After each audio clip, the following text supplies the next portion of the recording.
Dans les domaines religieux, la foudre n'est pas un élément naturel, mais elle est le signe de la présence de Dieu qui se manifeste à l'homme. Il est écrit dans 2 Samuel, chapitre 22, verset 15, « Il lança de flèches et dispersa mes ennemis. La foudre et les mit en déroute. » Pasteur Baudouin Kabouya explique. Consultant la Bible, nous savons que David a parlé de la foudre.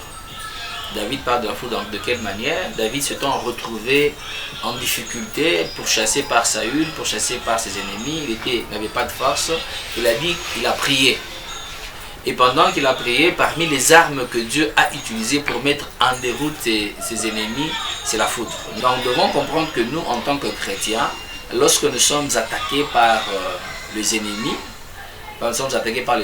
parmi les armes que Dieu peut utiliser pour nous défendre, il s'agit de la foudre qui peut mettre en déroute totalement nos ennemis.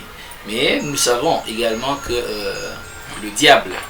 Cet homme de Dieu a renchéri en disant que la foudre a aussi une mauvaise connotation, celle où le diable joue le rôle destructif. Dans sa ruse, dans son imitation, il utilise également la foudre. Parce que c'est que Satan est là pour voler, détruire et tuer. Donc, parmi les armes qu'il peut utiliser, il utilise la foudre pour tuer.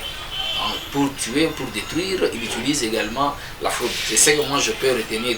Il détruit pourquoi tout ça? Donc il détruit, mais je sais que pour venir, il cherche toujours une porte d'entrée.